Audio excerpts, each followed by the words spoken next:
Ingram was okay, but his house took on 9 feet of water. When I first met him about a month after the storm, he and his wife, Ileana, were shoveling through thigh-high sand that went right up to the front door. My workout. My back is killing me. Like many residents, the Ingrams thought they'd rebuild higher and be living back at home by now.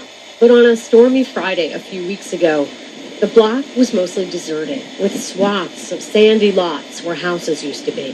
A few homes have been abandoned. The Ingrams still can't move back in and are living in different cities. They say they've spent more time jumping through bureaucratic hoops than working to rebuild their house. From the time we first started shoveling sand here, I bet there's no more than 60 working days total. The shoveling sand has been waiting for permits and inspection. 60 days. Tom Kelleher is mayor of Toms River Township, that includes Ortley Beach. He says his staff is overwhelmed and doing the best it can. There's a minimum of a 21-day turnaround, okay? Because the plans have to be reviewed. Zoning has to make sure it doesn't violate any zoning ordinances. We're not going to let the place be rebuilt with a hodgepodge. Thousands of residents affected by Sandy have a laundry list of complaints about the pace of recovery. From the changing federal flood maps that held up decisions on how high to rebuild, to delays and denials from insurance adjusters, to languishing grant applications. In February, New Jersey Governor Christie announced that the state would be transparent about how it spent $1.8 billion in federal aid money. Our goal on this first section of the money is to use it predominantly for a homeowner grant program and a small business grant program. Notice I'm saying grants, not loans. We know that a lot of our homeowners already have debt. One of the grants funneled through the state offers Sandy victims a lot of money, up to $150,000 per household. More than 15,000 people applied for the grant. But so far, just 100 applicants in New Jersey have received any of that money. Attorney Adam Gordon is with Fair Share Housing Center. This is a major program to help people rebuild and elevate their homes. And the federal government gave its approval to spend this money back in April, so we're not really sure what they're really saying here. In response to an email, Lisa Ryan, whose New Jersey office administers the grant, blamed the delay on strict federal requirements like home inspections. She said an additional 200 applicants will receive their grant money by the end of the month. But that still leaves thousands and thousands of residents without the money to rebuild. The Ingrams cashed out a life insurance policy to get started and are further along than most. But still, Ileana says success comes in small increments. We got a new sliding door, but you could probably, if you dare, take a peek if you want.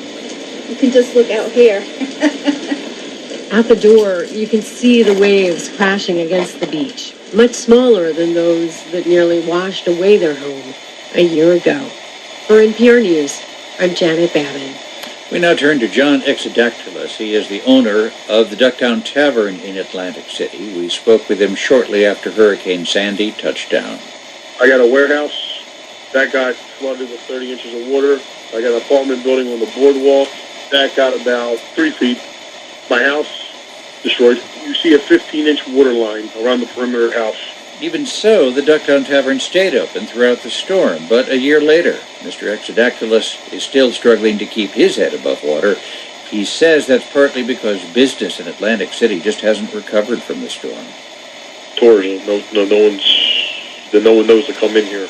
No one really knows that AC's open. The city is ready for tourists, and much of the main attractions and surrounding areas are back pretty much as they once were, but the marketing of us to the rest of the country, or even our surrounding communities, was not done correctly or not done at all. And that's what we need here is just tourism. We have great restaurants in town, and we have the best concentrated restaurants in anybody, Vegas or New York or even Miami. We're here, we're open, and so we just need to get that word out. And when that happens, John Exadactylis hopes that Atlantic City will be all the way back. Why don't we go to sport? This is Weekend Edition Saturday on WNYC. Good morning, I'm Eddie Robinson. Sunny and breezy today, highs around 55 degrees. Clouds roll in with more wind tonight, temperatures drop to 45 degrees. Right now, clear skies, a chilly 43 degrees in Central Park. It's WNYC at 9:26. This is Richard Ake with WNYC's Weekend Staff Picks. Just some of the events our colleagues are checking out around town. The elusive British artist known as Banksy is getting a lot of attention for this month.